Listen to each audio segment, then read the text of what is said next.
Blockchain and Decentralized Finance Faucet, an innovative learn-to-earn program designed to educate and empower community members about blockchain technology and decentralized finance. Launched on December 2, 2023, this program incentivizes participants with Actuate tokens, or ACT, for their engagement and learning efforts.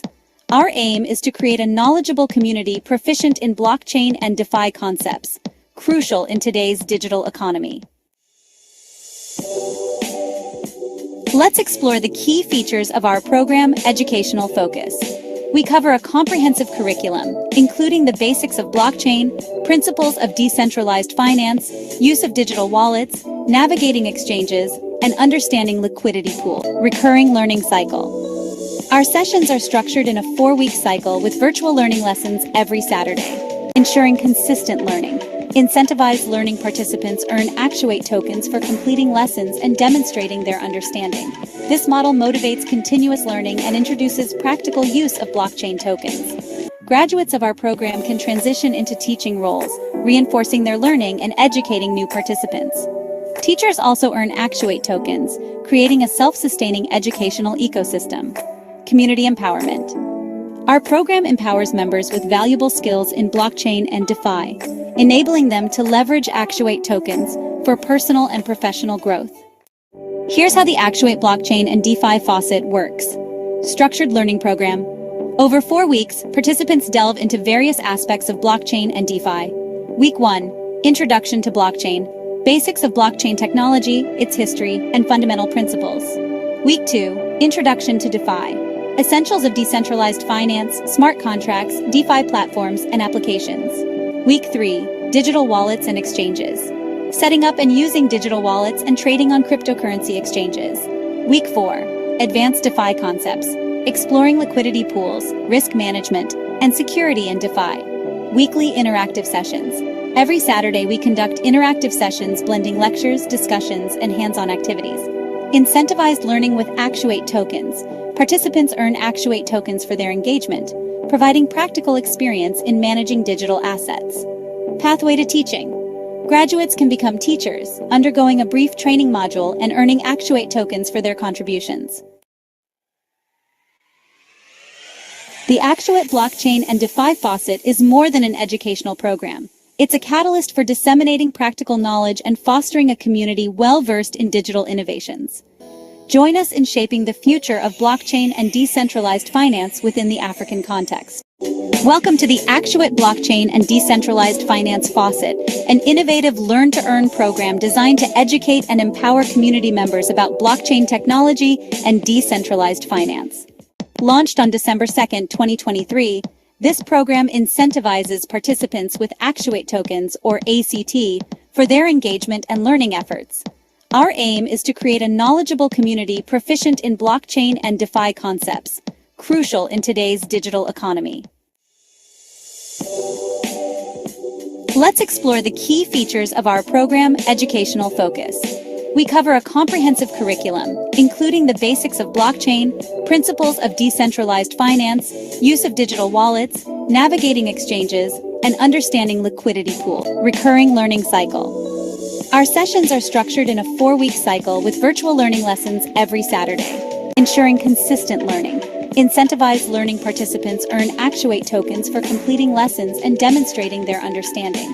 This model motivates continuous learning and introduces practical use of blockchain tokens. Graduates of our program can transition into teaching roles, reinforcing their learning and educating new participants.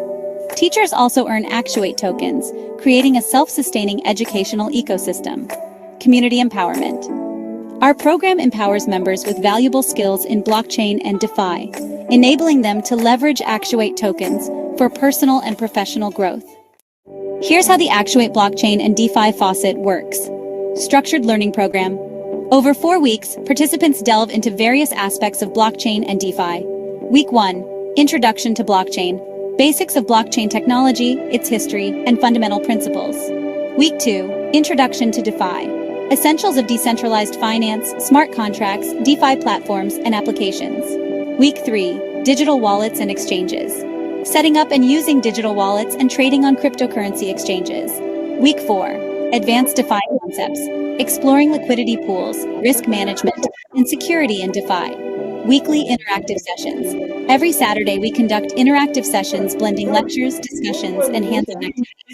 Incentivized learning with Actuate tokens. Participants earn Actuate tokens for their engagement, providing practical experience in managing digital assets. Pathway to teaching. Graduates can become teachers, undergoing a brief training module and earning Actuate tokens for their contributions. The Actuate blockchain and DeFi faucet is more than an educational program. It's a catalyst for disseminating practical knowledge and fostering a community well-versed in digital innovations. Join us in shaping the future of blockchain and decentralized finance within the African context. Welcome to the Actuate Blockchain and Decentralized Finance Faucet, an innovative learn-to-earn program designed to educate and empower community members about blockchain technology and decentralized finance. Launched on December 2, 2023, this program incentivizes participants with Actuate tokens, or ACT, for their engagement and learning efforts. Our aim is to create a knowledgeable community proficient in blockchain and DeFi concepts, crucial in today's digital economy. Let's explore the key features of our program Educational Focus. We cover a comprehensive curriculum, including the basics of blockchain, principles of decentralized finance, use of digital wallets, navigating exchanges, and understanding liquidity pool. Recurring learning cycle. Our sessions are structured in a 4-week cycle with virtual learning lessons every Saturday, ensuring consistent learning. Incentivized learning participants earn Actuate tokens for completing lessons and demonstrating their understanding. This model motivates continuous learning and introduces practical use of blockchain tokens. Graduates of our program can transition into teaching roles, reinforcing their learning and educating new participants. Teachers also earn Actuate tokens, creating a self-sustaining educational ecosystem. Community empowerment. Our program empowers members with valuable skills in blockchain and DeFi, enabling them to leverage Actuate tokens for personal and professional growth. Here's how the Actuate blockchain and DeFi faucet works. Structured learning program. Over 4 weeks, participants delve into various aspects of blockchain and DeFi. Week 1, Introduction to blockchain. Basics of blockchain technology, its history, and fundamental principles. Week 2, Introduction to DeFi. Essentials of decentralized finance, smart contracts, DeFi platforms, and applications. Week 3, Digital wallets and exchanges. Setting up and using digital wallets and trading on cryptocurrency exchanges.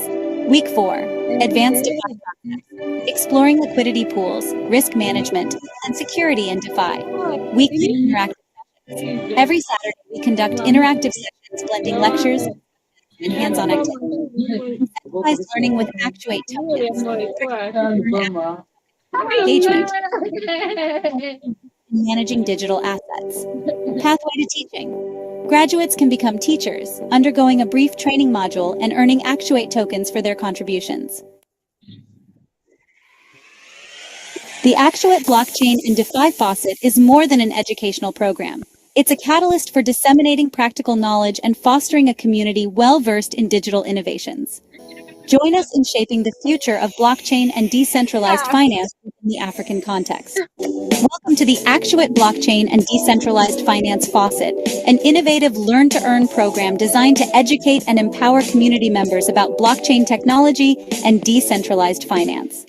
Launched on December 2, 2023, this program incentivizes participants with Actuate tokens, or ACT, for their engagement and learning efforts. Our aim is to create a knowledgeable community proficient in blockchain and DeFi concepts, crucial in today's digital economy. Let's explore the key features of our program Educational Focus. We cover a comprehensive curriculum, including the basics of blockchain, principles of decentralized finance, use of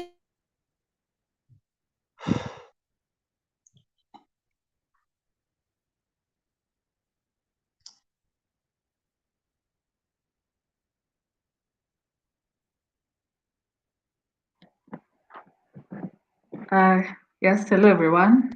Welcome to today's session. I think we can begin now. So today we'll be talking about regenerative finance, also known as DeFi. This promises to be an eye-opening session, and DeFi is one of the most transformative concepts in the world of finance today. And I know we've been talking a lot about decentralized finance, which is DeFi, and now we're talking about regenerative finance, which is DeFi.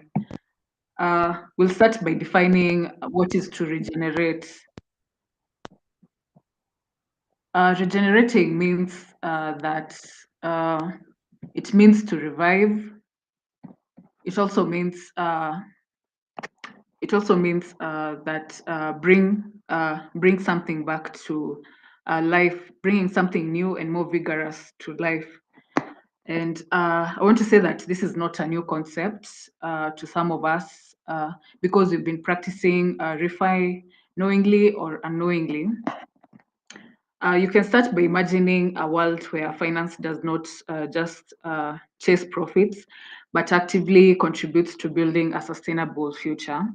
A world where every transaction, investment, and every financial decision helps heal the planet and uplift communities. That's the world we're stepping into today. So, refi is more than just a buzzword, it's a powerful movement that's reimagining how money works for people and the planet. So we're going to dive into how this innovative approach to finance is not only addressing the environmental and social challenges of our time, but also creating new opportunities for growth and resilience, especially in developing countries like Kenya, Tanzania, Uganda, and the whole Africa at large. At Actuate Foundation, we believe in the power of aligning finance with purpose, and we see this through our various faucets. For example, the environmental faucet, the water faucet, the health access, the STEM, the biomedical knowledge translation, mental health, agriculture, and so on.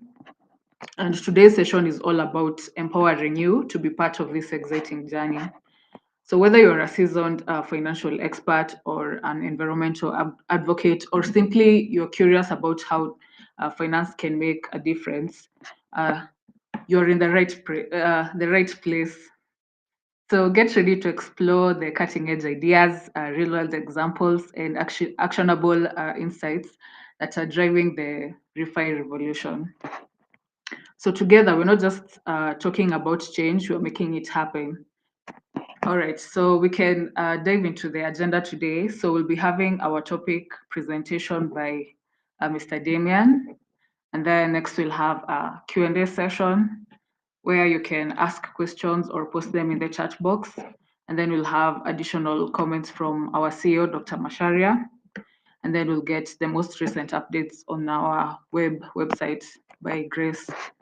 So thank you very much again for attending this session. And I'd like to welcome our topic master for today, Mr. Damien. Damien, you're welcome. You can unmute. Thank you. Thank you, Frida. Okay. Okay. Good evening, everyone. I hope you are doing good. As Frida said, today we have this session about the regenerative finance, and we're going to talk more about this. First of all, we are going to see introductions of regenerative finance, where we are going to explore about the meanings of the regenerative finance and explain its core principles. We're going to discuss how regenerative finance differs from traditional finance and why it is important for sustainable development.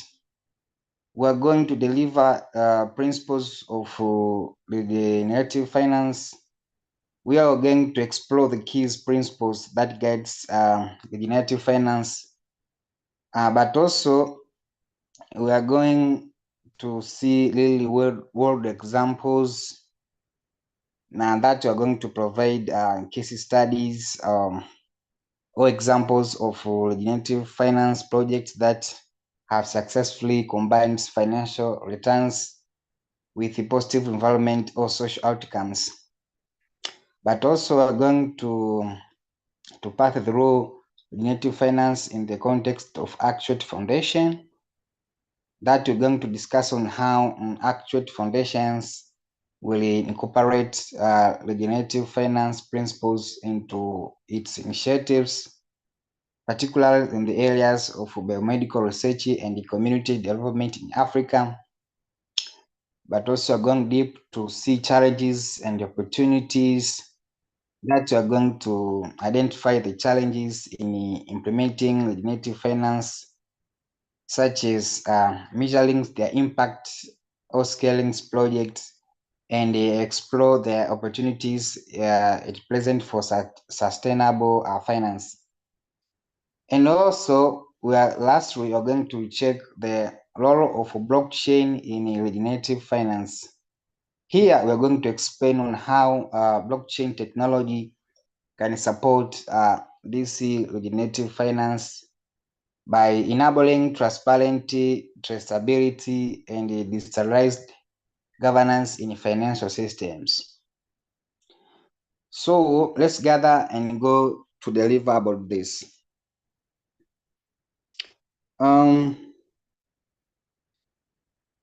Regenerative finance is an innovative finance model that focuses on promoting sustainability and resilience alongside with monetary gains. You know, it involves about integrating principles of regeneration into finance practices. So we just using these innovative finance models to promote the progressions and the stability of this project.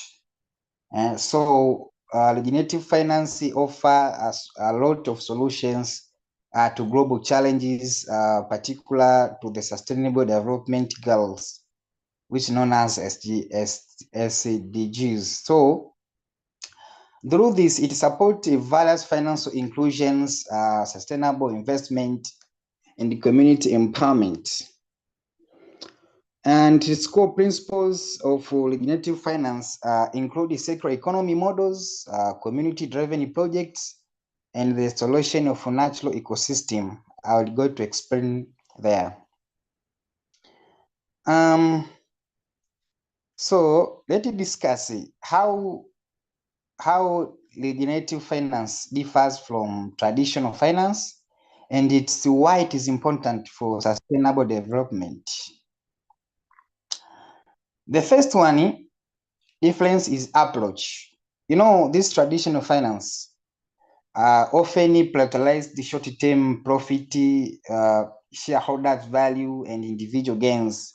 So it tends to focus on maximizing returns without sufficient regards for environment or social impact. But in the case of regenerative finance, of this term of approach, in contrast, this regenerative finance integrated sustainability into its core objectives. Therefore, it fosters transparency, inclusivity, and long-term ecological health.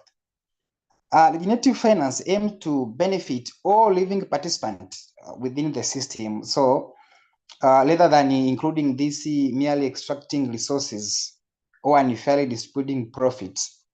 That is the first of approach.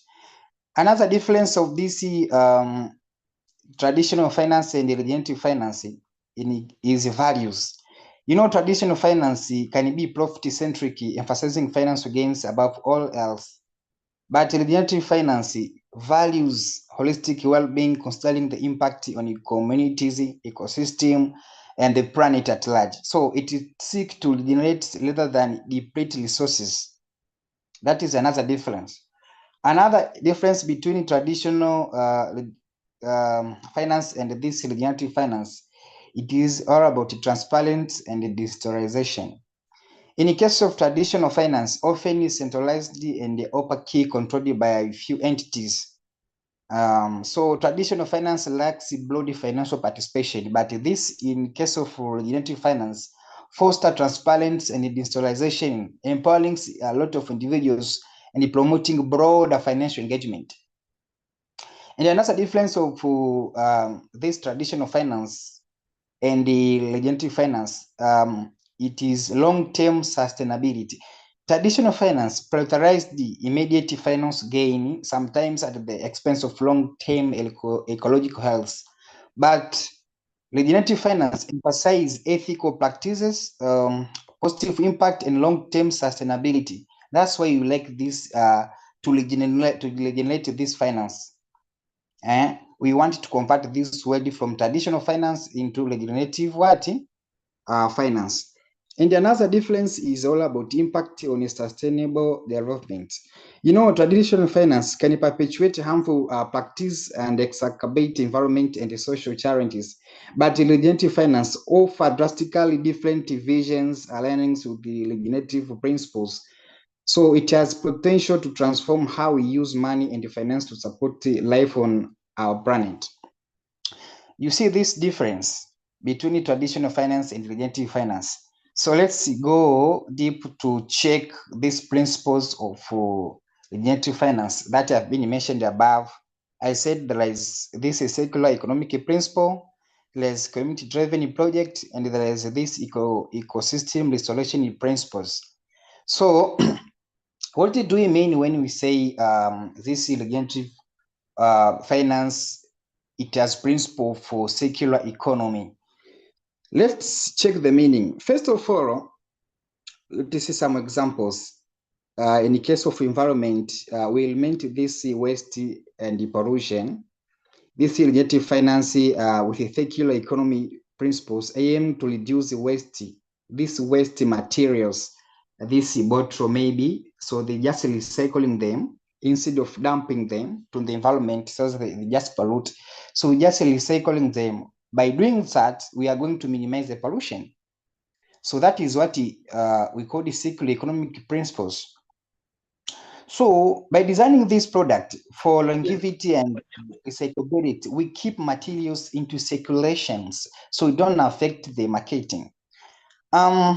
Circulating products and materials, regenerative finance encourage reusing of these materials. So we make them to the highest value. So this is circular approach, maximize the resources and make good utilizations and minimize about the waste. So we just having a double impact. The first one, we just minimize the waste from our environment. So we make our environment so clean, but at the same time, we just increase the value of something because we just put it in recycling. So regenerative nature about this regenerative finance recognize that healthy ecosystem yield greater benefits by restoring and conserve this natural system. So we enhance biodiversity, we enhance about this soil fertility, within this we bring overall and we improve about ecosystem health.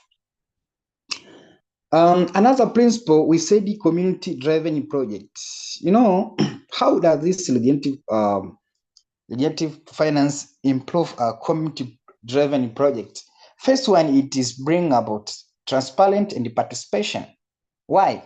Because embrace community-driven development through providing this transparent to the local community by empowering this local empowerment and bring inclusive engagement.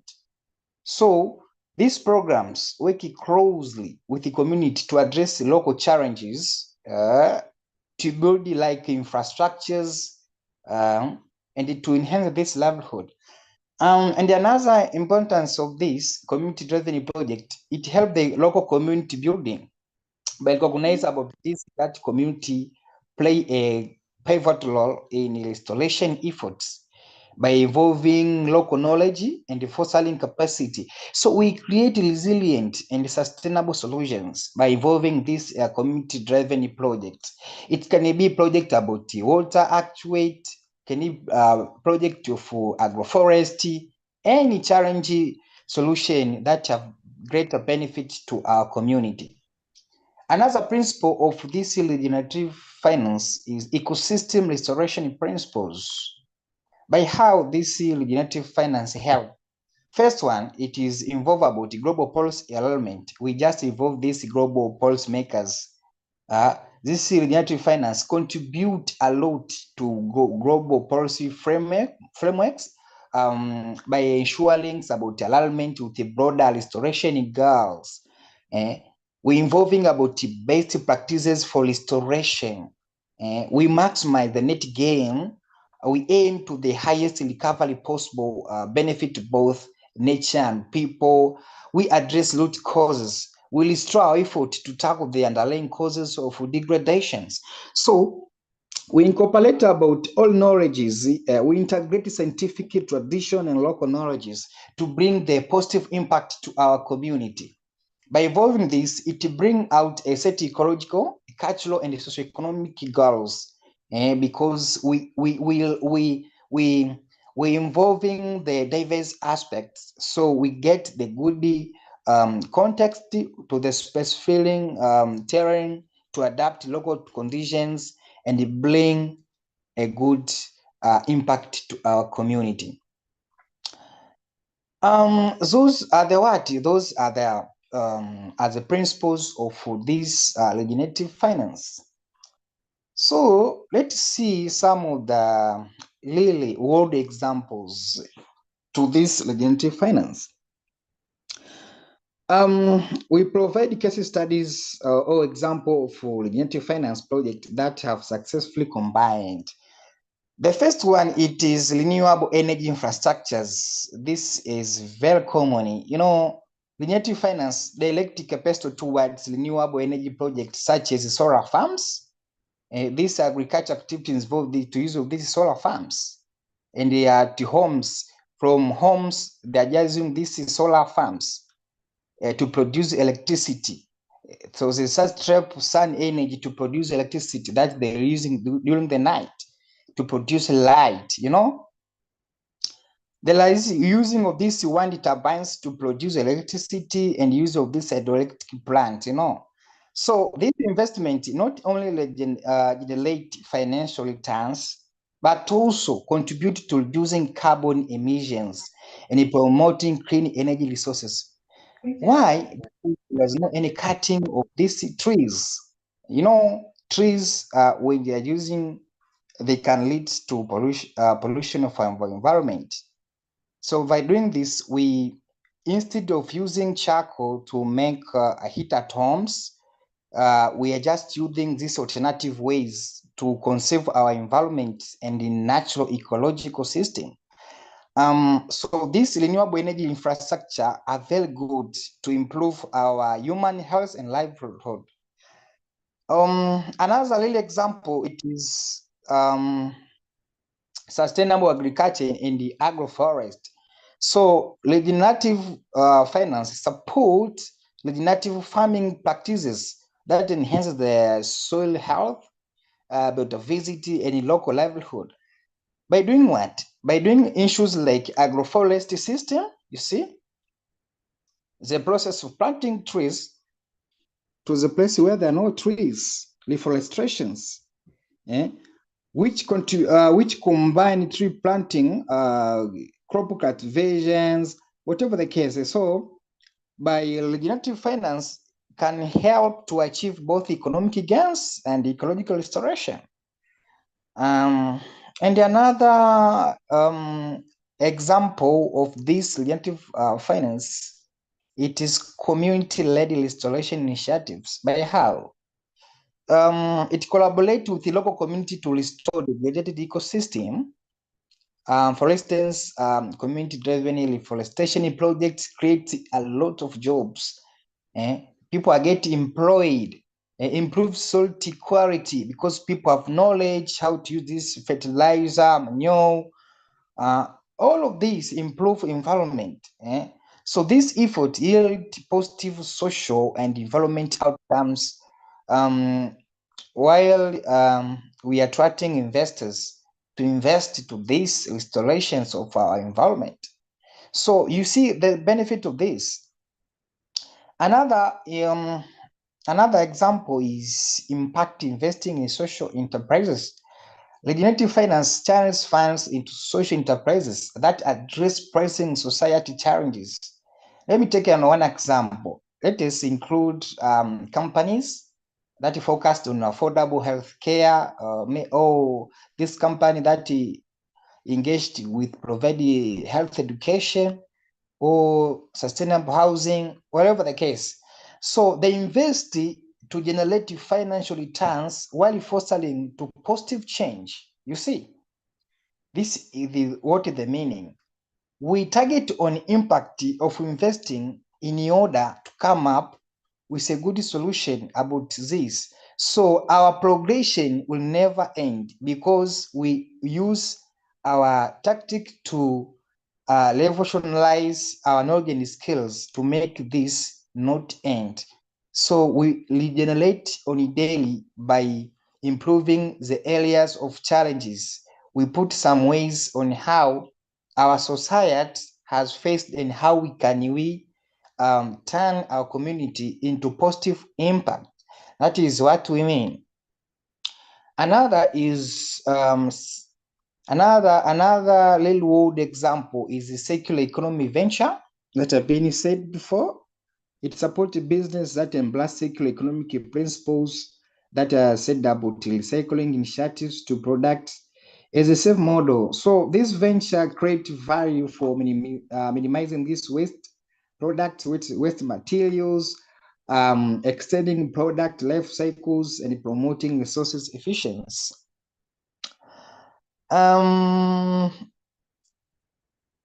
Let us discuss how Actuate Foundation will incorporate the generative finance principles into its initiatives, particularly in the areas of biomedical research and community development in Africa. The first one is community engagement for biomedical research. This Actuate can actively engage with the local community to ensure that research aligns with their needs. Research aligns with their cultural context and their priorities. By how? It involving community members in study design, informed their concept processes and decision making. By doing so, we just involving about this ethical consideration. So Actuate should be prioritized about this ethical practice to our community. So this ensure these studies are respectively locally and ensure meaningful participations. This is how we enter finance in the context of Actuate Foundation. Number two is all about biomedical research infrastructure. By how? By involving this clinical trials community. So Actuate can support the clinical trials community platforms, which enhance visibility for African trialists. So clinical sites and regulatory agencies, they promoting clinical trial investment, actually contribute to sustainable research infrastructure. You see the impact of this, because we have just involved a lot of trial. We try and try and try again. So if you try and try again, we never fail. So we meet ourselves in a good progression of ways to invent a lot of ways. How can we modify our work? We involve different investors. We manipulate these biomedical health services in order to come with good impact to improve the livelihood of the people in Africa.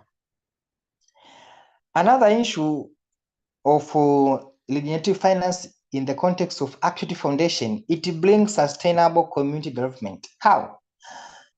In this approach, Actuate should adopt a holistic view of development, considering some of this issue of economic, social, and development aspect. I've seen these principles of regenerative finance. It is emphasizing regenerations over extraction, aligning with this sustainable community growth. You see, that have been said. I said that the circular economy models, which Actuate can promote circular economy ventures within the community by recycling some of the those waste product. So by doing that, it reduces the environment waste. So it is like a product is a safe models.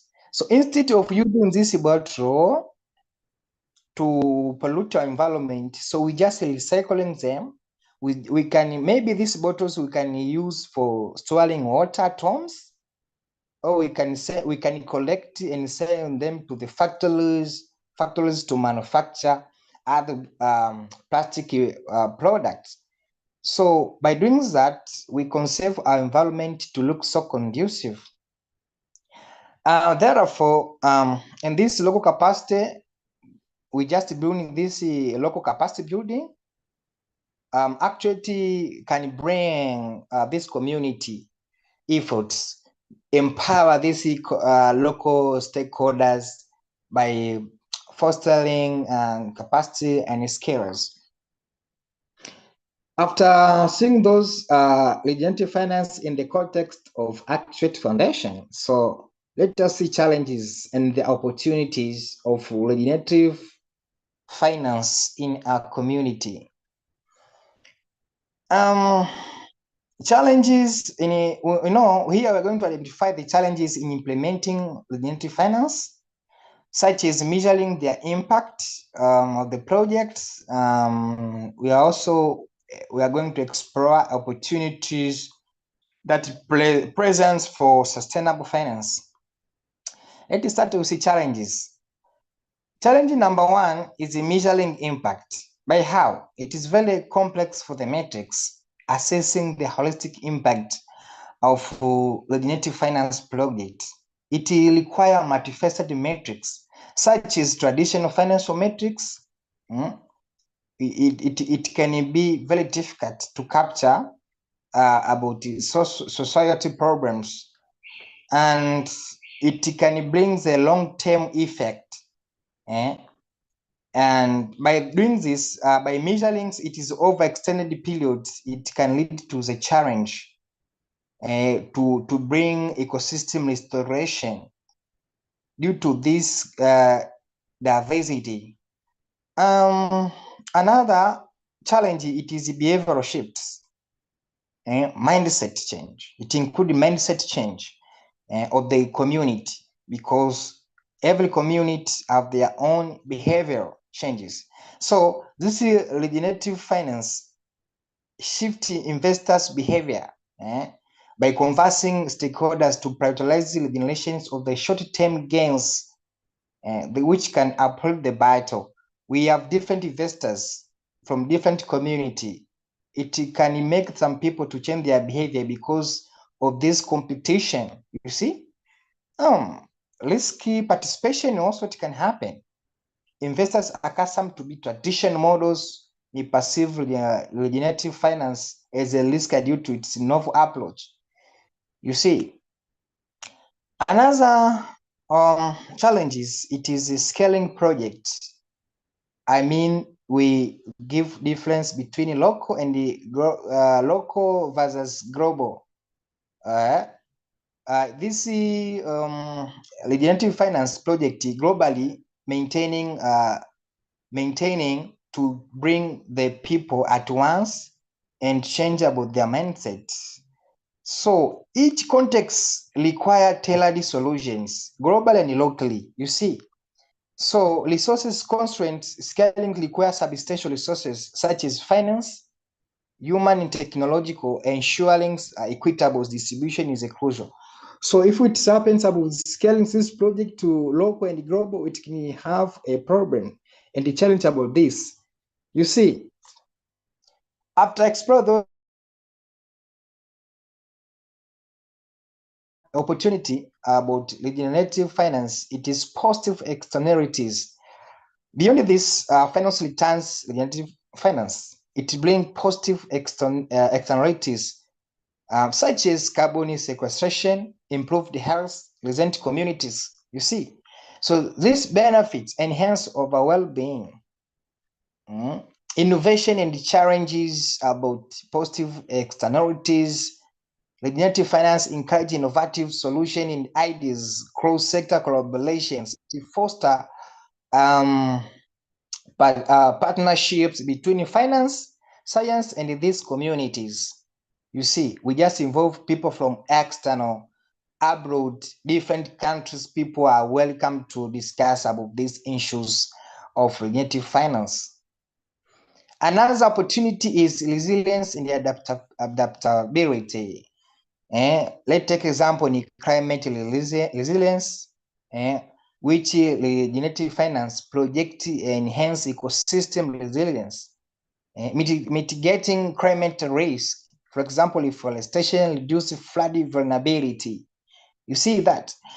Another it is adaptations to change. In these issues of resilience and adaptability, regenerative finance adapt involving challenges, climate change, pandemics. So it brings the good dynamics for forward-looking approach. If you see flood to some areas, how can we do? You see some areas to it is drought. How can we shall supposed to have a good knowledge to planting trees to overcome this challenge? You see, to make our ground green, to make our environment green.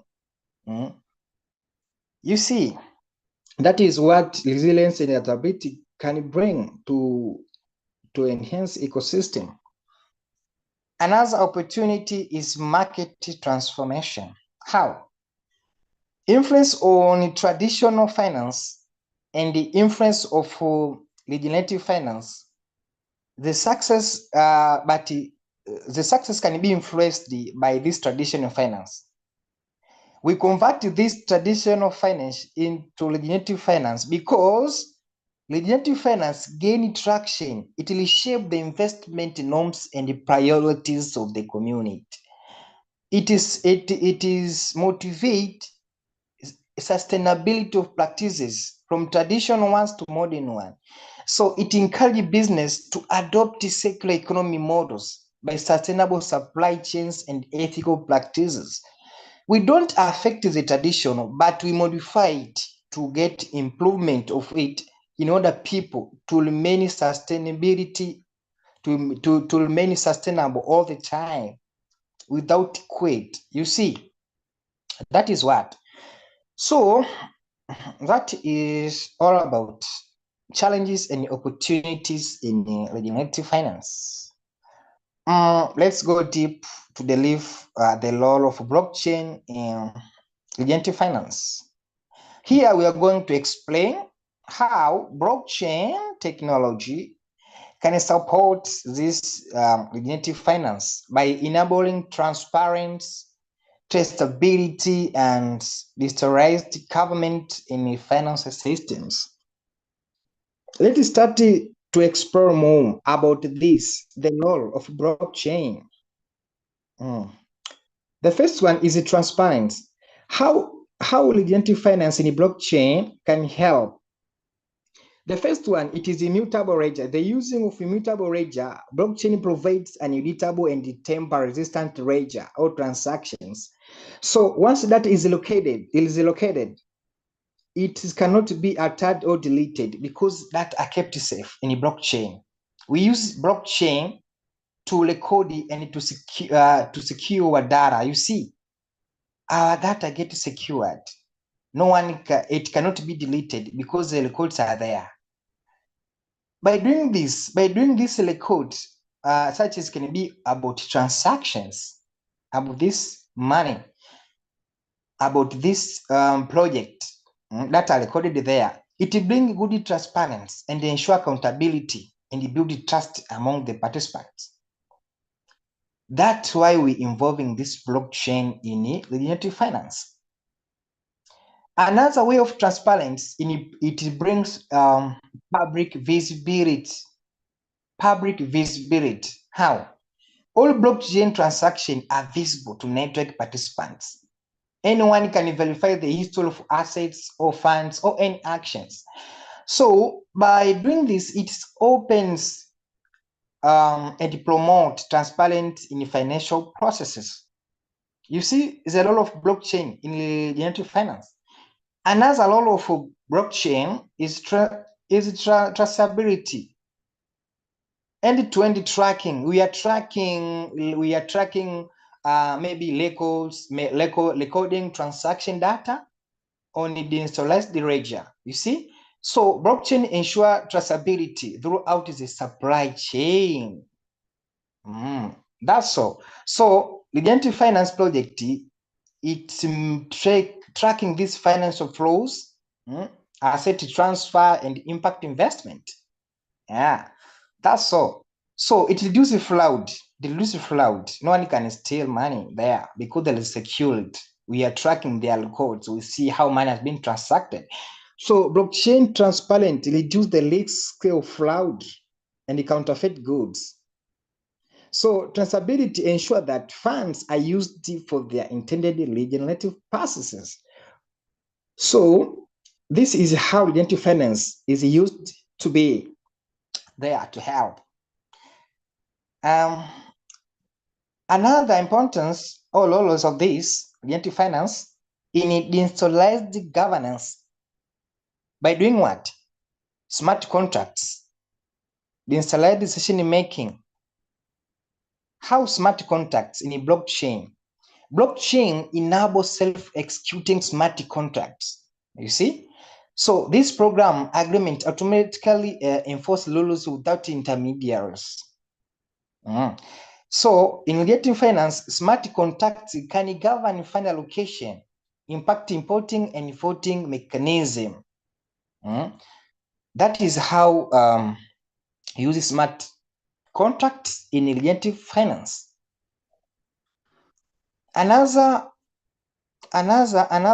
way I can say in decentralized governance, regenerative finance, it can help in decision making by involving and leveraging this blockchain. It involves multiple stakeholders to participate in governance without relying on the central authorities. People have their own decision on this blockchain. We don't involve in these third parties. So this fosters inclusivity and it prevents concentrations of power. Lastly, I can say blockchain technology empower regenerative finance by creating transparent, auditable system, ensuring traceability, and enabling this decentralized governance. It aligns with this movement goals of regenerations and the positivity impact. Thank you very much. I'm done. Back to you, Frida. Okay, thank you very much, Mr. Damien, for that wonderful presentation. As you've heard, regenerative finance is the finance of sustainability, while traditional finance is the finance of depletion.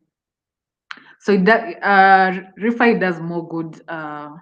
It does good for the environment, and also it combines local, traditional, and scientific knowledge to find solutions. And I want to emphasize on the role of the Actuate token in regenerative finance. So the Actuate token plays a vital role in ReFi by acting as a catalyst for sustainable development and social impact. First, it incentivizes positive impact. So the Actuate token is used to reward people, like here in this Learn to Earn program, organizations and communities that contribute to regenerative projects, as you've heard, such as reforestation, renewable energy, and sustainable agriculture. By linking financial incentives to environmental and social outcomes, the Actuate token drives the real-world change and encourages widespread participation in sustainable practices. It also facilitates local economies. Like in developing countries like Kenya, where traditional finance systems are limited or inaccessible, the Actuate token provides a decentralized and inclusive means of exchange. It enables communities to engage in economic activities that are aligned with regenerative principles. I can say, for example, even when you're creating liquidity pools, yeah, you're pulling your Actuate token with another token, you can consider that as regenerative because not only do you contribute to the Actuate ecosystem, but you also earn fees or you are rewarded for creating the pools. So this helps to build a resilient and self-sufficient local it helps build resilience and self-sufficiency at the local level. Next, supporting research and innovation. So here at Actuate, our mission is to translate and commercialize scientific knowledge. Is to translate and commercialize scientific knowledge across Africa. And this is directly supported by the Actuate token. So this means that researchers and innovators working on sustainable technologies and solutions will be funded through the Actuate token. And this fosters a thriving ecosystem of innovation and addresses both local and global challenges. Next, we've heard about the transparent and accountable funding. Through the blockchain technology, the Actuate token ensures transparency and accountability in how funds are allocated and used in regenerative projects. As we know, in the blockchain, we have every blockchain has something we call an explorer. We have different blockchains, whether it is in Binance, Celo, or even Ethereum. There are these things we call explorers. And in these explorers, you can be able to view all the transactions that are happening.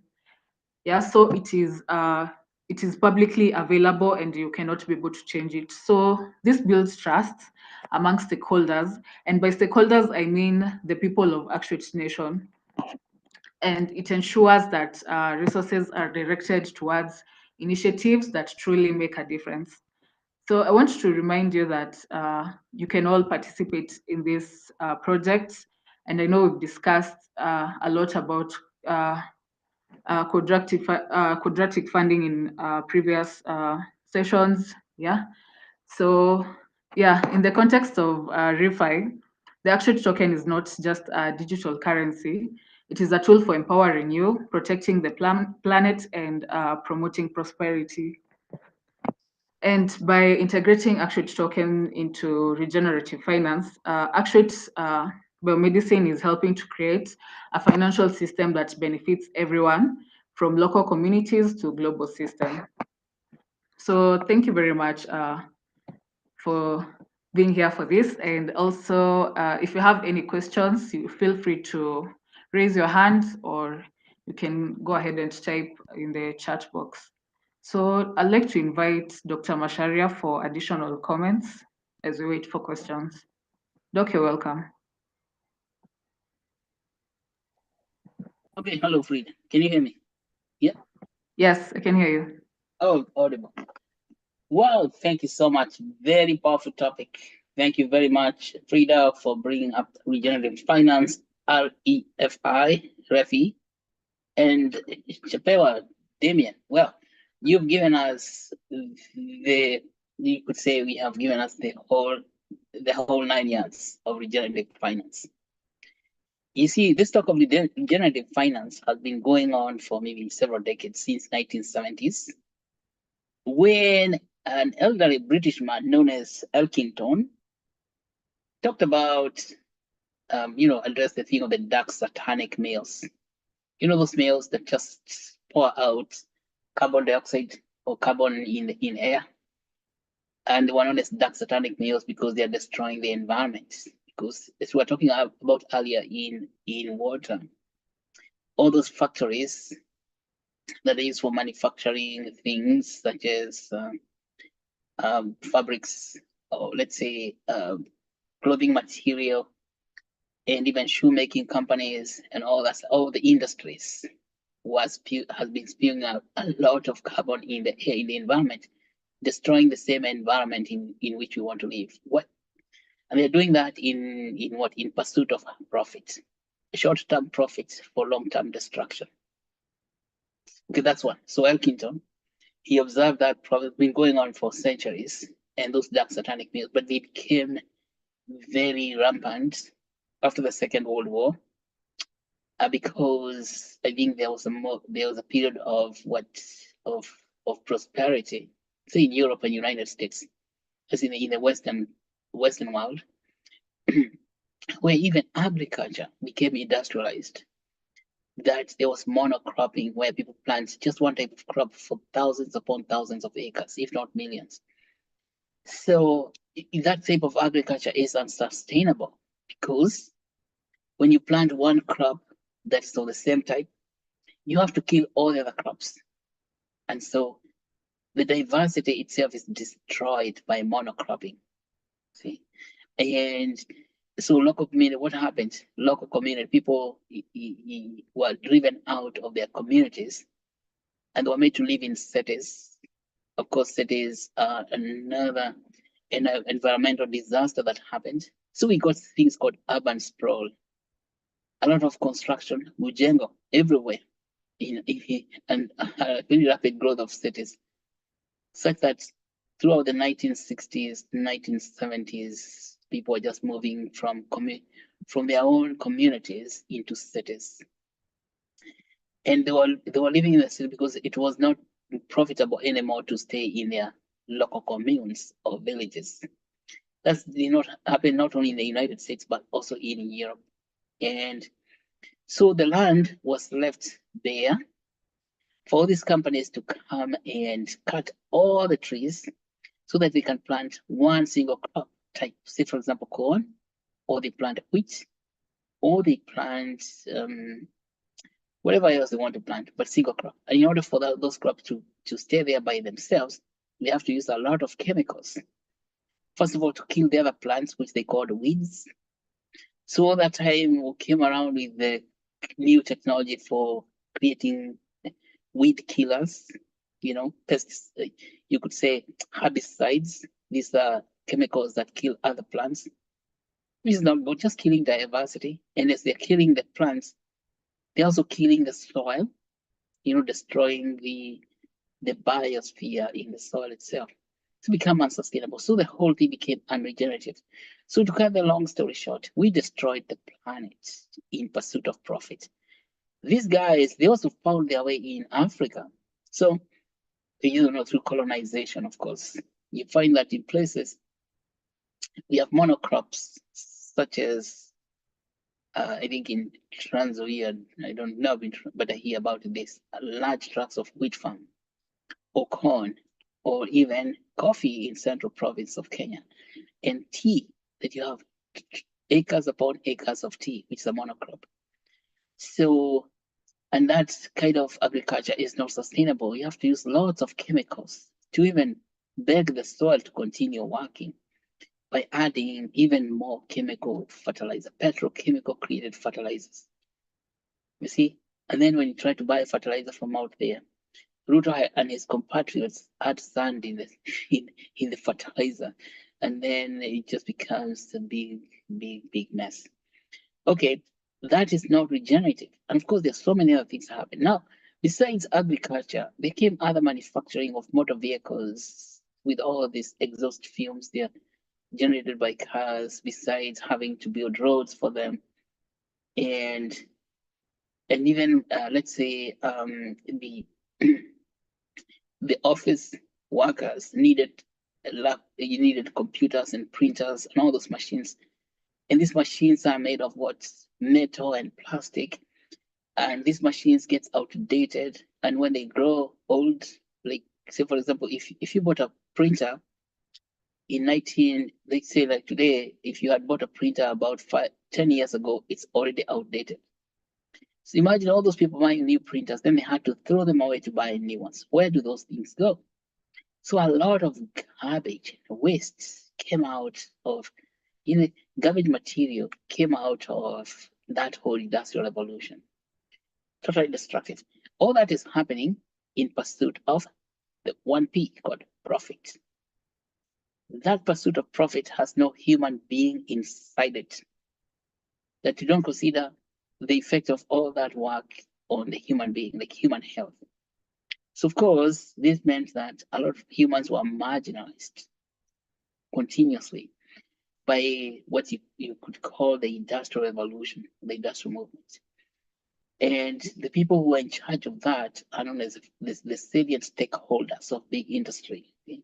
Then, of course, it's petroleum industry that's extracting oil out there to supply for energy, to energize all these vehicles that have been manufactured to help people go to work in the big cities.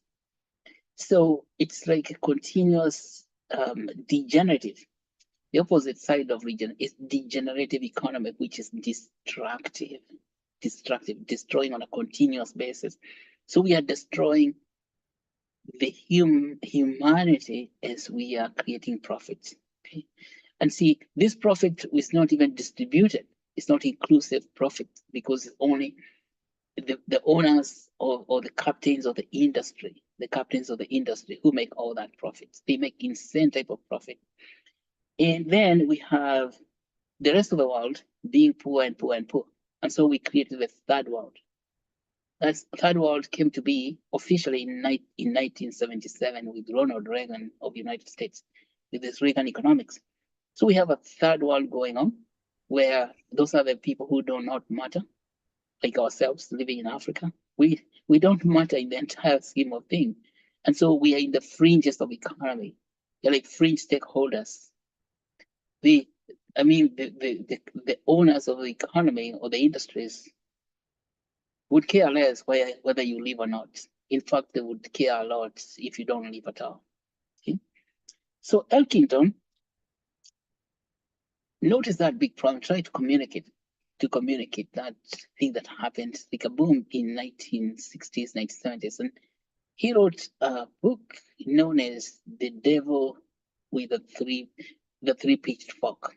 The Devil with three-pitched fork. Yeah. This devil is that as we are making profits, we are killing people and killing the planet. Three things: make profit, kill people, and kill the planet. Because as we are doing all these things, all that waste was also killing the planet besides the monocrop, the industrial revolution, the dark satanic bills, they were all killing the planet. So Elkington came with another theory, saying that can we make profit when we are safeguarding or regenerating the planet itself, the environment, and we are helping people survive the planet or live happily in the planet. And so Elkington called that the triple bottom line. The triple bottom line, meaning that a company can make money and regenerate the environment and create safeguards for the people to live well. So Elkington wrote the principles of the triple bottom line. And this is how companies can make money when instead of destroying the environment, they are regenerating the environment. And then they are saving people's lives at the same time or improving the lives of people. And so that in traditional finance, they call that the triple bottom line. And what you know today is a corporate social responsibility, CSR. So every company in the world, goes about saying, oh, we are practicing our corporate social responsibility because we set aside some money out of our profit to do social work. That really has nothing to do with what Elkington was talking about. But these guys, because the same people, captain of industries, they now create a movement called corporate social responsibility so that they can be hoodwinking the investors or their shareholders to believe that they are following Elkington's ordinances, like what Elkington said, that you cannot go on doing what you're doing and we expect to survive. And it has been very, very difficult to bring the idea of people, profit, and planet on the same level. Like people think that the captains of industry, they say, in order for us to make profit, we have to kill some people and we have to destroy the profit. Yeah, that is almost a given. Yeah, but because that was only It's only that way because the traditional finance system does not allow the inclusion of the fringe stakeholders in the equation. And from the traditional money, they could not figure out how to bring the rest of the people, like what they're calling the third world, like now people in Africa, into the finance market. Because we have to stay outside the finance market. So there can never be triple bottom line that is possible in the traditional finance market.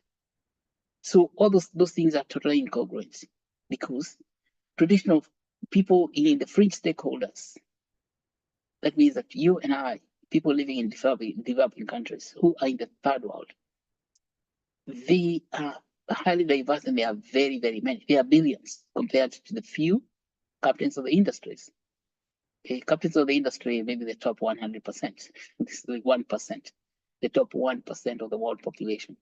So that's the guy who are controlling the entire finance in the world, 1%.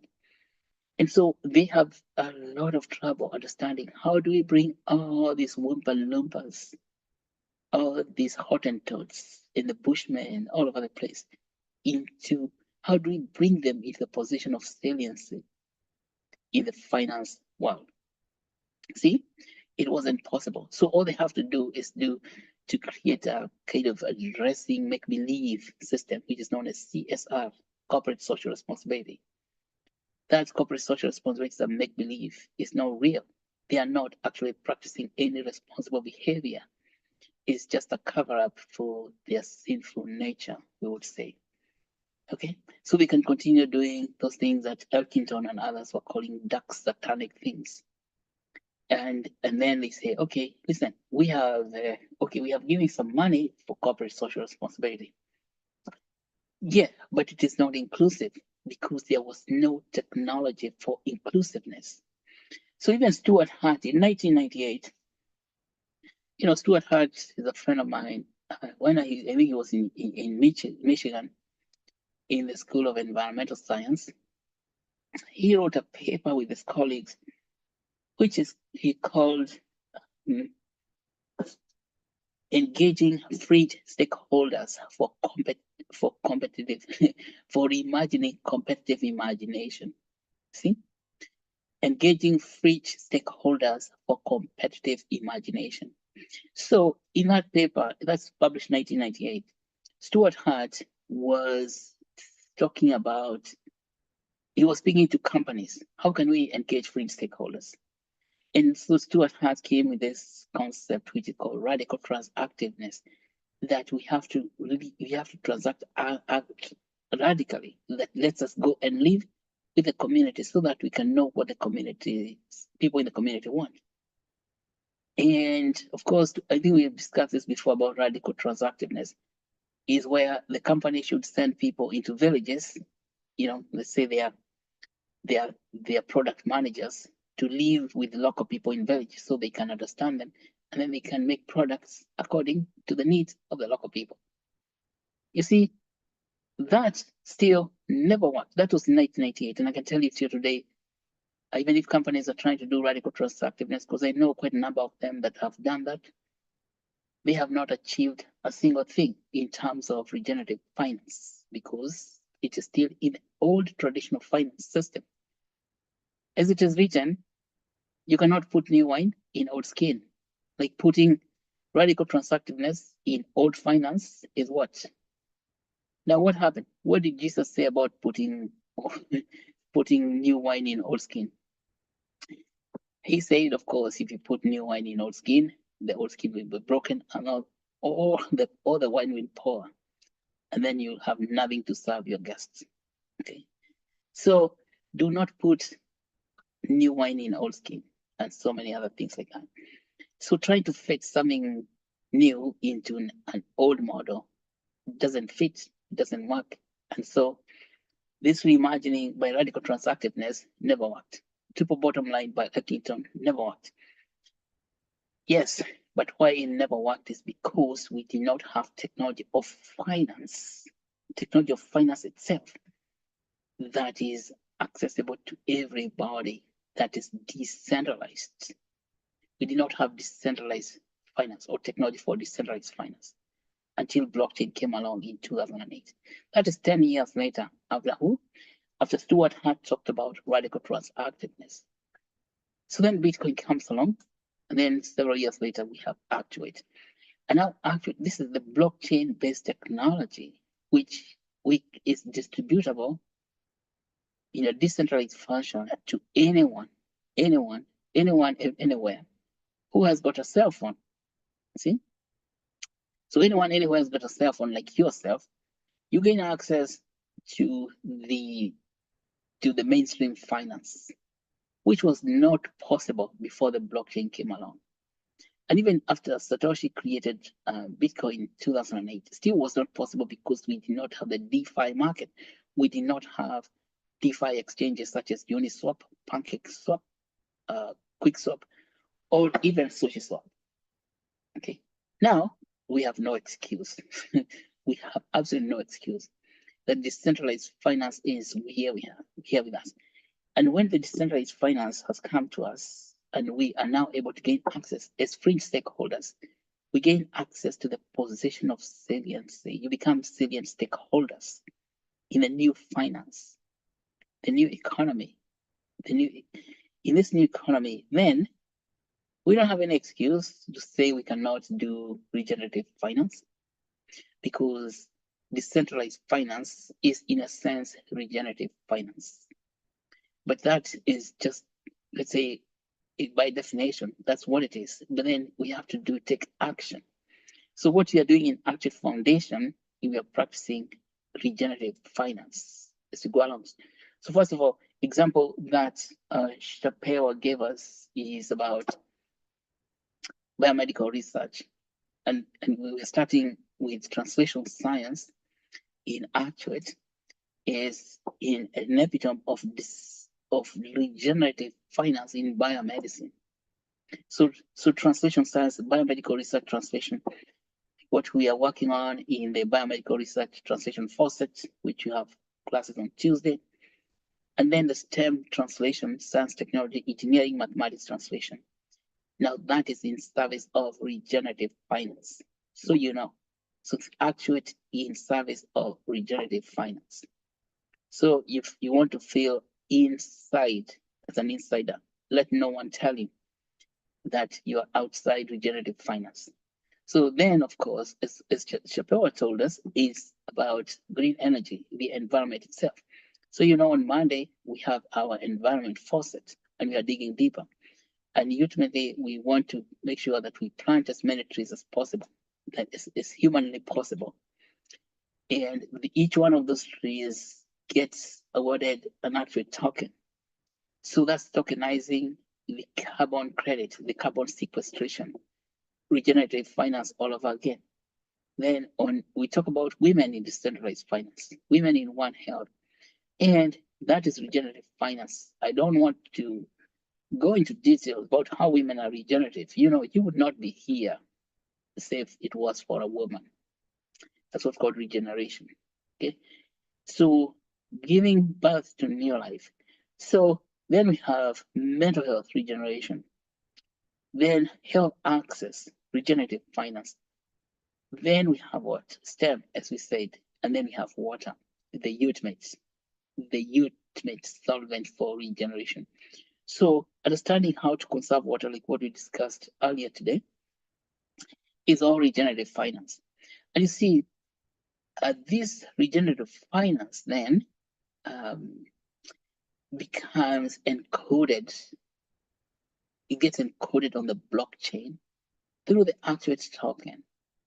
So it becomes encoded. Why it wasn't possible to do what blockchain is doing from Elkington's times way back in 1970, I think that 1972, and to Stuart Hart's 1998 work of radical transactiveness, is because the traditional finance model is based on old mathematics, as we have said before.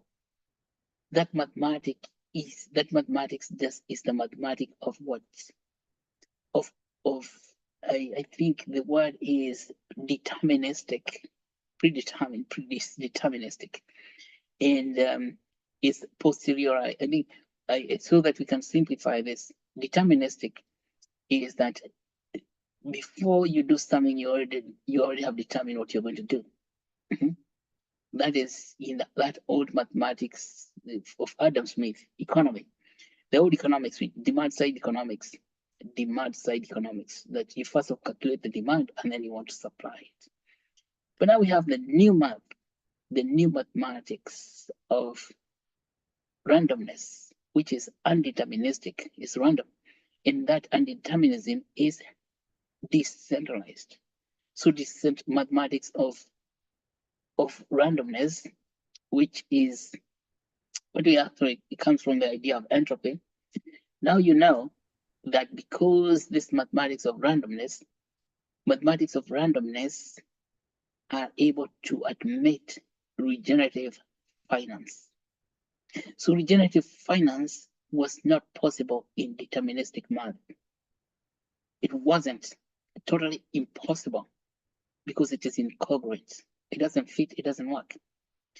Now, regenerative finance is possible with mathematics of randomness, which is decentralized. And that mathematics of randomness is what has helped to build the information theory, the mathematics of communications, given to us by who? By Shannon in 1948. See, in his paper, the information theory, the mathematics theory of communication. That is what has made this possible. It has produced blockchain, it has produced Bitcoin, and produced Actuate. So we have absolute congruence that was not there before. The only way we can fail to do this is if you allow people who are known as dismal scientists to get their foot in the door, because those dismal scientists are dismal, as the word suggests. Dismal scientists are those people who come and try to knock down what you're doing, not because they know what to do, but because they are just nasty people. Okay, so what now in all this, we say you hold those actual tokens as sacred because they are very, very powerful things. They're very powerful things that aligns people, planet, and profit. You have access to something that aligns you, the planet, and the profit you are likely to make. Okay.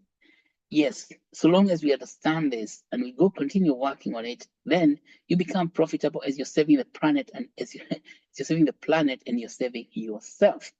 So people, planet, and profit are now aligned like the alignment of stars. Can you believe that? Say hallelujah. Yeah, people, planet, and profit are now finally aligned. It's their alignment of stars. And what happens when the stars align? When the stars align, everything clicks, falls into place. So we are now able to do regenerative finance in real sense, not make-believe regenerative finance that has been going on for several decades before. So, and now we have come to a situation which Schumpeter in 1948, can you imagine, this thing has been going on for year 1948 now. Schumpeter called creative destruction. Creative destruction. That is when you destroy the old so that you can create the new. It's regenerative. I'll just give you an example of creative destruction that you understand. For example, an egg, to become a chicken, the egg has to hatch. So the chicken has to hatch out of the egg. So what happens to the egg? The egg dies to produce a chicken. Creative destruction.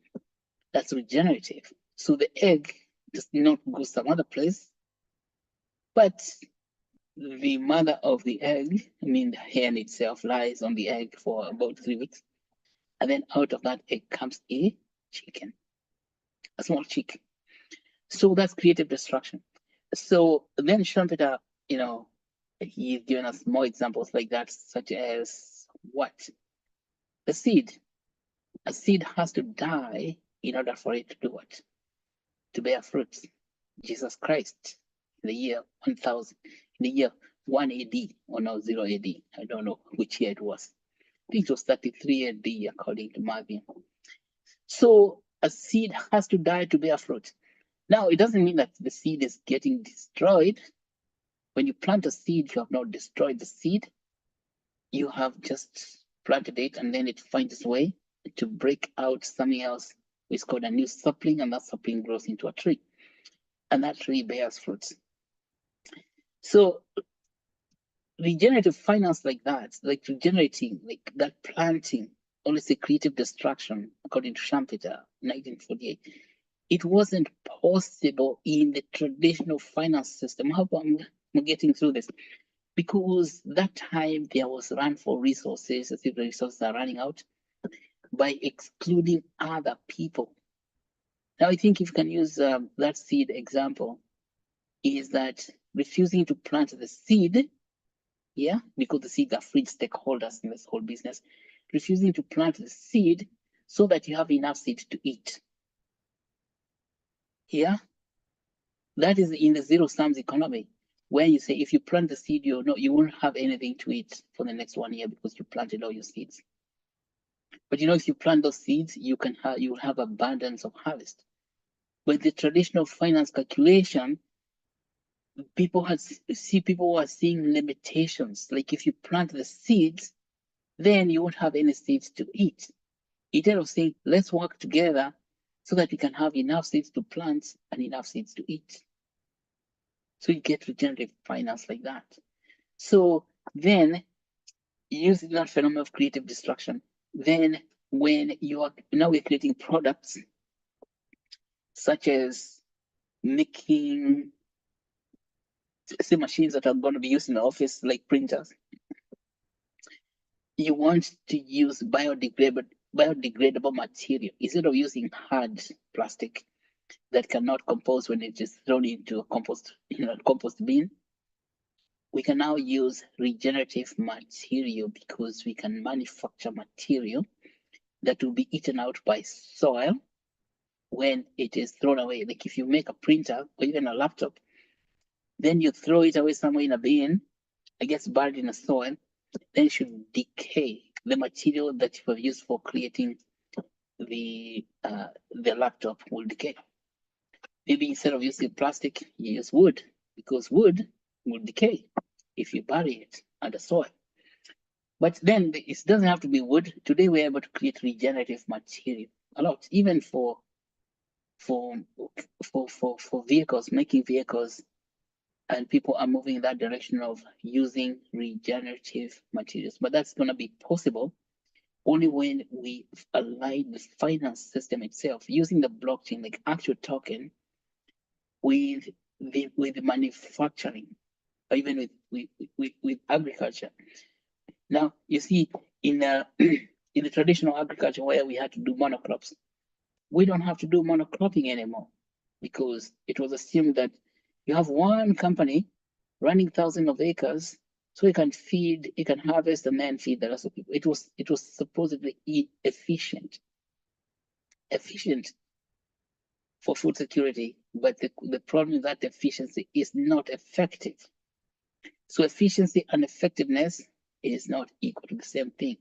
So now in economics, we calculate something called cost benefit analysis. And that cost benefit analysis has been the problem because the cost benefits counts efficiency. Okay? Cost benefit counts efficiency. And the benefit has no humans in its equation. If you now look at all the cost benefit analysis that are done by economists, they have no humans inside them, or they have no planet. They're just thinking about the benefit is the profit. But now we can now talk about something called cost effectiveness analysis, where the effectiveness is effectiveness to the human being and effectiveness to the planet. So we can now include humans and the planet in the equation. It wasn't possible to do an effectiveness analysis in the traditional finance system, and we could only make believe. We could make believe answers about the effectiveness, the effect of the project on human beings was a make believe. But today, it is now possible in reality to talk about effectiveness of a project that is built on the blockchain. And why is it possible to do that? Because we are now able to include everyone. The fringe stakeholders are inside.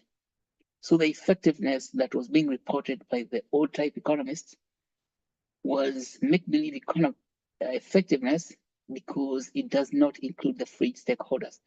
The people in the community out there are still outside of that cost-effectiveness analysis. And so they are not inside. Because they are not inside, it's not even possible to talk about effectiveness, but people have reported effectiveness where it does not exist. But today, with tokens such as Actuate, it's going to be possible to be effective because every single individual is able to hold those tokens without being occluded or excluded or secluded by anybody. It's inclusive. That's, you could say, radical inclusiveness. That's what I would say. Radical inclusiveness is the basis for regenerative finance. Okay, thank you so much, Paul. This is very powerful, and I think we should continue working on it until we make sure that the message gets across to all our people that we are now included, eventually, we are now included in the position of saliency. And if you don't feel it included, well, it's because you don't feel it. You are included, so you want to pat yourself on the back and say, hello there, I am in. I am in. I am in. Because Actuate token gets you in. That's the key to get you inside regenerative finance is Actuate token. Thank you. Frida, back to you. All right. Thank you, Doc, for those great comments. Yeah, I hope we've all had Actuate token. With Actuate token, the three P's align: people, profit, and planet. Yeah. So if you live here with something, make sure that you get that. So I think that as we're coming to the end of this session, I'm going to invite Grace and Jerry to show us some updates on our website. Grace, you're welcome. Thank you so much, Frida. Hello, everyone. My name is Grace Njeri, and I'll be sharing with you the website updates. And let me share my screen so that you can see our website.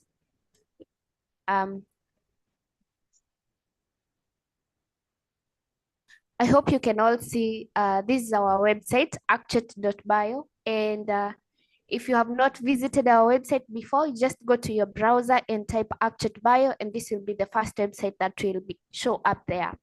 So this is our website, as you can see. And today I want to talk about Actuate pre-Boston Nairobi Summit. And for you to go to that page, you just need to click this link on the navigation bar. Yeah, I made it. Yeah, as you can see, this is the website. This is the page for our summit that is coming up on December from 3rd to 6th this year. And I'd like to say something about the speakers list because we are having more speakers coming to sending their abstract, and this is a good thing. Yeah, as you can see, we have a list here with a lot of speakers, and today we have a total of 98 speakers. Yeah, as you can see there. So at your own time, you can go through all the whole list of the speakers, clicking their LinkedIn profiles to know them and to learn more about them. Yeah, also something else I wanted to add is about the pre-implementation evaluation form. We have a form here that will help us enhance your summit experience. So this is an urge to all of us to come to this page and click to this link and be able to fill this pre-implementation evaluation form. It will help us to make sure that the summit is very beneficial to you. So make sure that you fill it. I will also be sharing this form after I finish my presentation at the chat box so that you can be able even to fill the form from there. Yeah, another thing that I wanted to talk about is about the videos, our videos in YouTube. Yeah, we also have videos even in our website, as you'll be seeing throughout the website. We have some videos like this one here, and very many other videos. So continue going to watching the video so that you can learn more about what we are doing, about the summit, about the sponsorships, and even everything about we have so many videos. So visit our YouTube channel and also watch the videos from there as well. So thank you. Back to you, Frida. Okay, thank you very much, Grace, for that presentation. About the Nairobi Summit, I want to say that we have so many opportunities for you to participate. Yeah, you can come as an attendee, or you can bring in a sponsor. As you've seen, we also have an implementation form. Yeah, we want to make the summit experience cater to you, so you can go ahead and give your views. And also you can come, if you have a business, you can come and exhibit in our summit. Yeah, so go check out our website, www.actuate.bio, and you'll get all that information there. As I can see, Grace has already shared the form, so go ahead and fill that implementation form. And we've come to the conclusion of our session today. Thank you very much, everyone, for joining us. And thank you to our speakers. Thank you, Damien, for that wonderful presentation. And thank you, Dr. Masharia, for making time to join us and giving us those powerful comments. And also thank you to Grace for the web updates.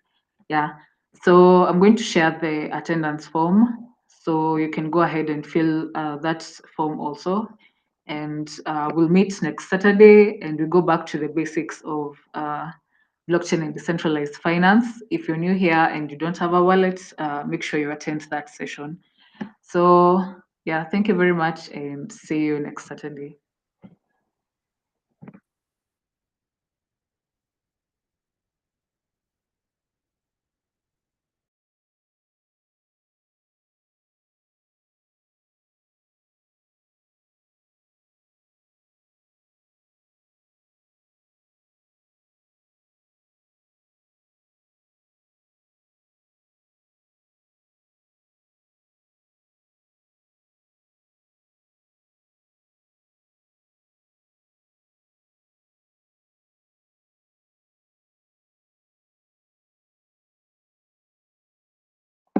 So I've shared the attendance form on the chat box. Make sure you fill it